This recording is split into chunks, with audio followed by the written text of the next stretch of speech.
안녕하세요. 저는 대전에 사는 40대 후반의 여자입니다.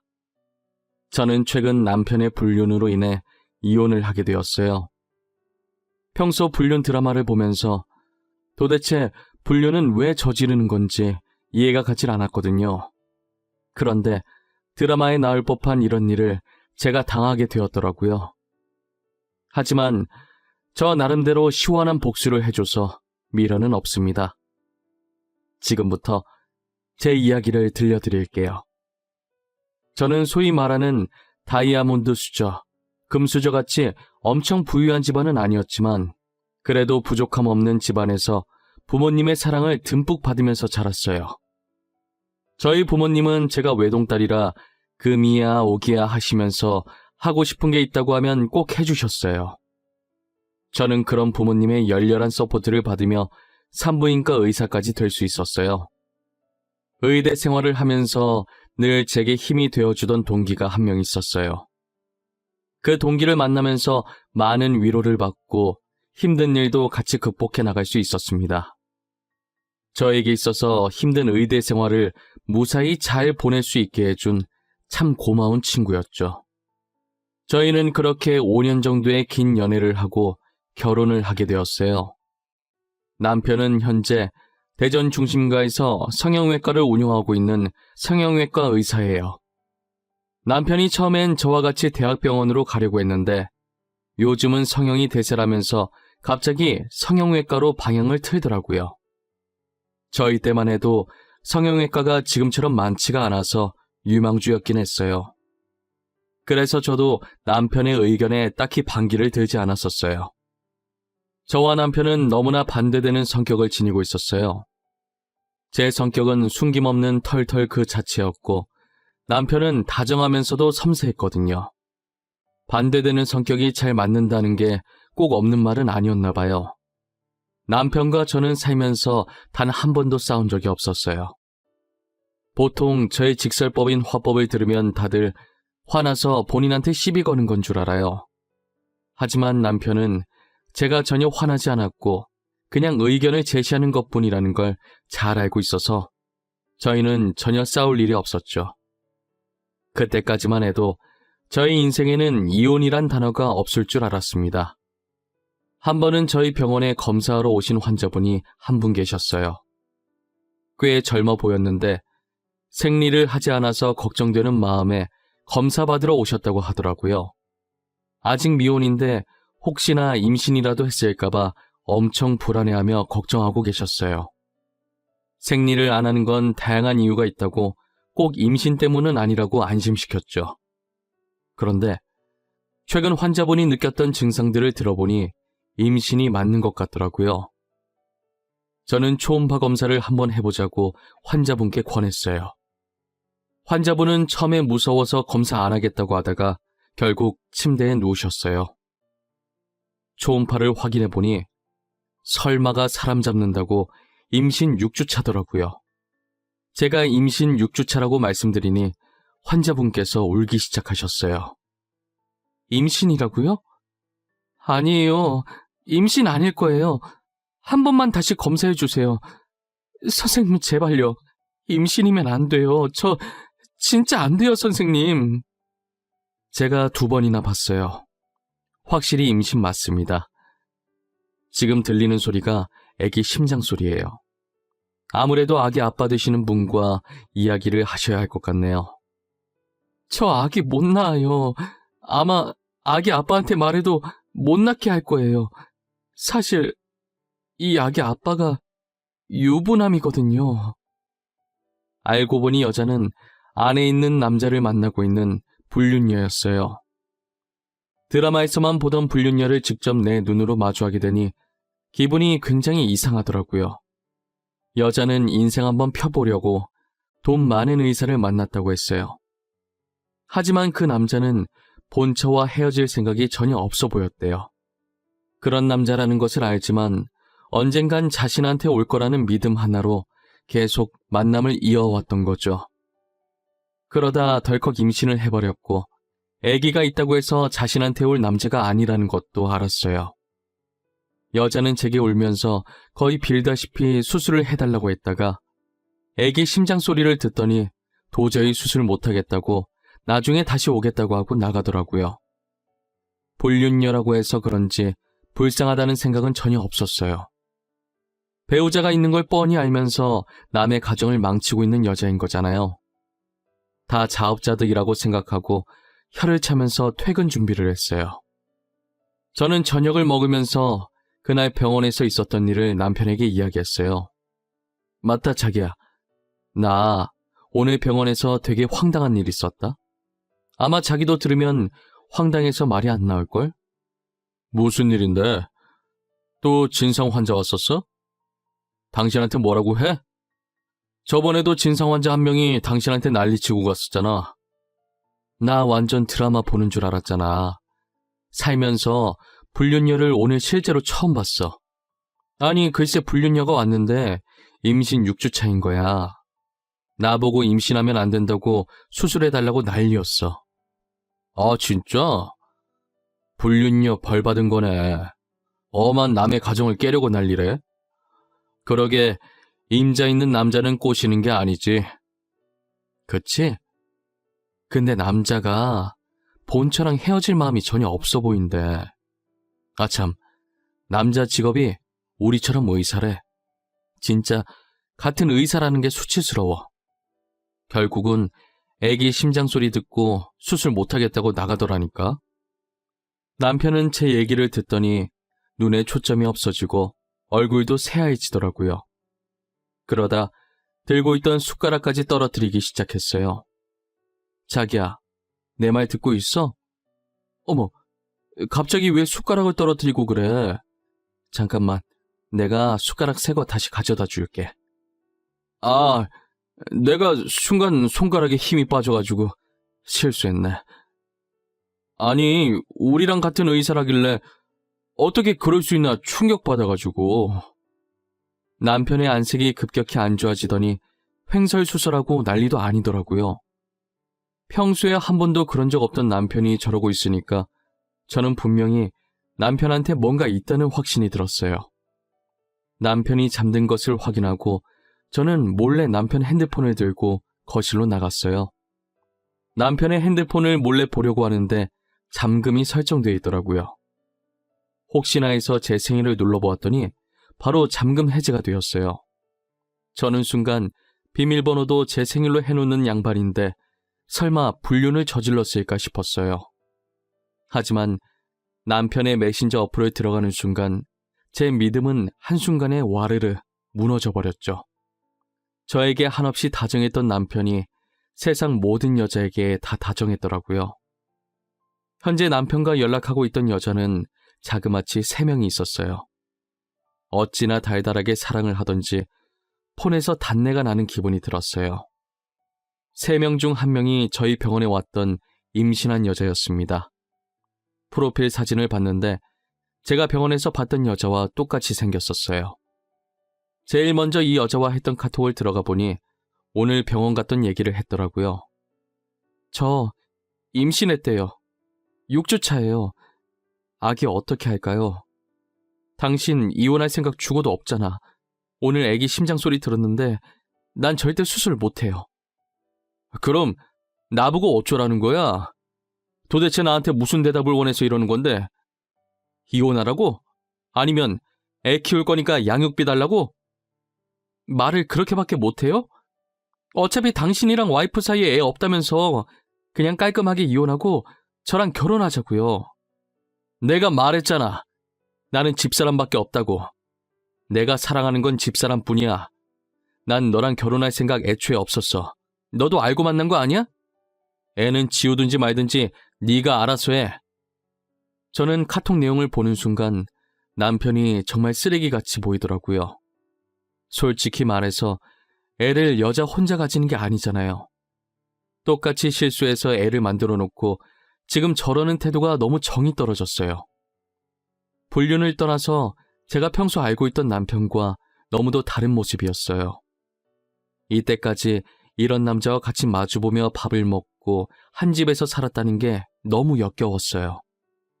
저는 남편과 불륜녀들의 카톡방을 하나하나 저장해서 저한테 보내놓았습니다. 생각할수록 배신감에 화가 나서 온몸이 차가워지면서 몸이 떨리기 시작하더라고요. 그날 저는 밤새 어떻게 복수를 해줘야 할지 고민하느라 잠도 제대로 정하지 못했습니다. 얼마 지나지 않아 그 여자는 검진을 받으러 다시 저희 병원에 찾아왔어요. 저는 아무것도 모르는 척 아이를 어떻게 하기로 했는지 물어보았죠. 환자분, 그래서 아이는 어떻게 하기로 하셨나요? 아이 아빠랑 얘기는 해보셨어요? 만약 수술을 하실 거라면 아이가 더 크기 전에 하셔야 해요. 선생님, 아이 아빠는 수술을 하라고 하더라고요. 저도 솔직히 수술을 할까 고민을 하긴 했어요. 그런데 아이 심장 소리를 들은 후로 계속 생각이 나서 도저히 수술을 못 하겠더라고요. 그래서 혼자서라도 나와서 기르시려고요. 혼자선 많이 힘드실 텐데 만약에 아이 아빠가 알게 되면 어쩌려고 그러세요? 상관없어요. 그건 그때 생각하면 돼요. 저는 지금 아이를 낳고 싶어요. 아이 생각만 할래요. 아빠 없어도 잘 키울 수 있어요. 아빠 없이 아이 키우기 생각보다 쉽지 않을 거예요. 아이가 아빠 찾을 텐데. 그 전에 제가 무슨 수를 써서라도 아내랑 이혼하게 만들 거예요. 그래서 제가 그 남자와 같이 아이 키우면서 살 거예요. 무슨 수를 써서라도 저와 남편을 이혼하게 만들 거라고 하니 괜히 이혼해주기 싫더라고요. 하지만 이 여자가 모르는 사실이 하나 있었어요. 지금 저희 남편이 부유한 줄 알고 접근했다고 했는데 성형외과 의사라는 것 말곤 정말 별 볼 일 없는 집안이에요. 심지어 그 병원도 저희 아빠께서 결혼하면서 해주신 병원이었거든요. 고로 제가 남편과 이혼을 한다면 땡전 한 푼 없는 빈털터리가 된다는 말이죠. 하지만 저는 얌전히 이혼해줄 마음이 하나도 없었어요. 앞으로 의사생활 못하게 불륜 사실을 동네방네 소문내고 싶었죠. 그렇게 하면 병원이 저희 아빠 건물이라 아빠한테 피해가 갈 수도 있었어요. 저는 아빠께 어느 정도 피해가 갈 것임을 미리 언질해 주었습니다. 아빠, 신서방 지금 바람났어. 한 명도 아니고 셋씩이나 만나고 다니더라. 나 도저히 참을 수가 없어서 의사생활 못하게 하려고 하는데 그럼 아빠 건물에 피해갈 수도 있어. 세희야, 아빠는 괜찮아. 아빠 걱정하지 말고 너가 하고 싶은 대로 해. 난 언제나 하나밖에 없는 딸 편이잖아. 그리고 병원 망해도 그 자리에 다른 가게 차리면 돼. 아빠, 고맙고 미안해. 대신 아빠 딸 당한 만큼 복수 제대로 해주고 올게. 신서방이랑 그 여자들 한국에서 고개도 못 들고 다니게 할 거야. 아빠는 제게 괜찮다고 뭐든 하고 싶은 대로 하고 살라고 하셨어요. 그리고 조용히 불륜 증거들을 모으며 이혼 소송할 날만 기다리고 있었어요. 저는 남편을 몰래 따라다니며 나머지 두 여자와 만난 것도 다 찍어놨어요. 이미 증거는 넘치지만 아이가 커서 수술할 수 없도록 일부러 시간을 최대한 오래 끌었습니다. 남편이 만나고 있던 여자들은 죄다 자신보다 가난한 사람들이었어요. 남편은 자기보다 돈 없는 여자 만나면서 그 여자들이 자기를 우러러보고 멋있다고 치켜 세워주면서 그렇게 자존감 챙기면서 살아왔던 거죠. 어떻게 보면 자기보다 잘난 저한테 열등감을 느꼈던 것 같기도 하고요. 저는 시간이 흘러 여자가 수술할 수 없을 지경에 다다랐을 때 남편과 이혼 소송을 하고 상간녀들한테도 같이 상간녀 소송을 했습니다. 상간녀들은 뻔뻔하게 자신들은 남편이 유부남이었다는 걸 모르고 만났다면서 당장 고소 취하해달라고 저희 집으로 찾아왔더라고요. 제발 고소 취하해주세요. 그 사람이 유부남인 거 몰랐어요. 저한테 총각이라고 했단 말이에요. 저는 너무 억울해요.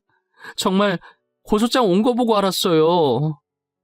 저도요. 저도 유부남인 거 알았으면 절대 안 만났을 거예요. 진짜예요. 믿어주세요. 그러니까 제발 한 번만 용서해주세요. 부탁드립니다. 가족들이 알면 안 돼요. 카톡을 보니 제 남편이 미리 유부남이라고 말하고 만났던데 몰랐다는 게 말이 되나요? 그리고 자기 가족들이 상처받을 거 생각한 사람들이 제가 상처받을 건 생각을 못했나 봐요. 물론 임신했던 여자도 뒤늦게 다른 상간녀들처럼 몰랐다고 하려고 했는지 뻔뻔하게 저를 찾아왔고요. 아니, 잠시만 다들 비켜봐요. 나도 이 여자한테 할 말이 있으니까. 나도 유부남인 거 몰랐어.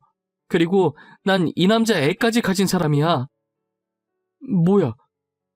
당신이 이 남자 와이프였어? 저희는 구면이네요. 여기서 보니까 또 색다르지 않아요?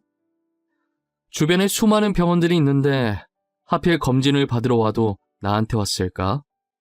제 발로 잘 찾아오셨더라고요. 그럼 그동안 다 알고 있으면서 날 갖고 논 거야? 당장 대답해.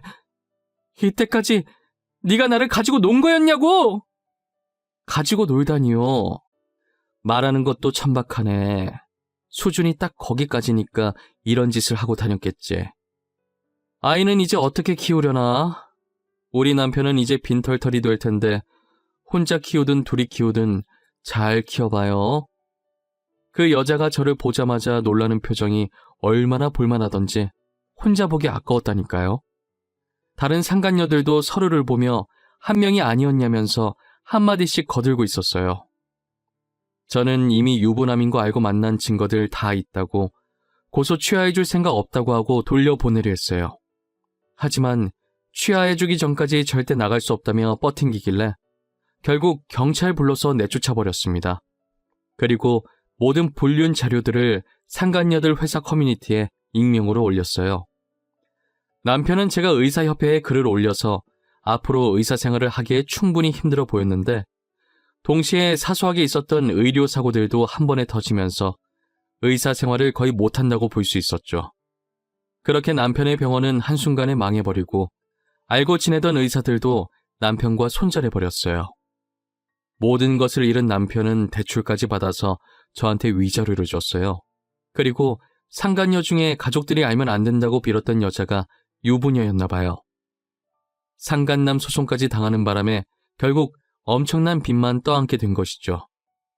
상간녀들도 저한테 줄 위자료가 없어서 사채까지 쓴 모양이에요. 돈을 노리고 남편에게 접근했던 그들이 빈털터리가 된 것을 보니 너무 통쾌했습니다. 한 번은 이혼하고 나서 남편이 제 병원에 찾아온 거예요. 세희야, 그동안 잘 지냈어? 내가 염치 없이 여기 찾아오면 안 되는 거 아는데 너가 너무 보고 싶어서 왔어. 내가 사랑했던 사람은 정말 너 말고는 아무도 없었어. 나야 뭐 잘 지내지. 전보다 훨씬 살기 좋아. 그리고 난 너 전혀 안 보고 싶었는데. 나를 그렇게 사랑했다면서 왜 다른 여자들을 만나고 다녔니? 네 말 앞뒤 전혀 안 맞는 거 알아? 내 인생에서 여자는 정말 너밖에 없었어. 그 여자들은 그냥 친구 같은 사이였던 거지. 사랑했던 감정은 전혀 없었어. 만나면 재밌어서 몇 번 놀았던 것뿐이야. 지금 그걸 말이라고 하고 있는 거야? 너는 재밌어서 몇 번 노는데 애까지 만들고 다니니? 그래서 그 애는 나도 불쌍한 인생 살 것 같은데 애한테 미안하지 않니? 애는 그 여자가 키우기로 했어. 애초에 내가 의사라서 집안이 부자인 줄 알고 접근했더라고. 너랑 이혼한 후로 의사 생활도 못하고 내 집안도 알고 나니 바로 그만하자고 하더라.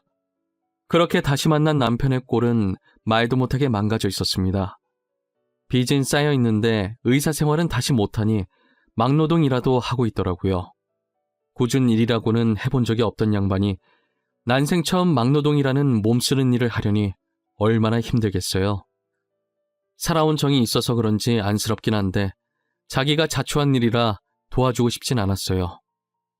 그래도 요즘에 남편과 제 사이에서 아이가 없다는 걸 천만다행이라는 생각을 했어요. 만약 저희에게 아이가 있었다면 아버지의 행동에 얼마나 상처를 받았겠어요. 저는 앞으로 다른 남자를 만나 연애를 하거나 재혼을 할 생각이 눈꼽만큼도 없어요. 다들 저보고 아이도 없으니 새 출발하기 좋다며 얼른 털고 일어나서 다시 시작하라더라고요. 제 인생에서 결혼은 한 번이면 좋겠어요. 2번 상처받고 싶진 않았거든요.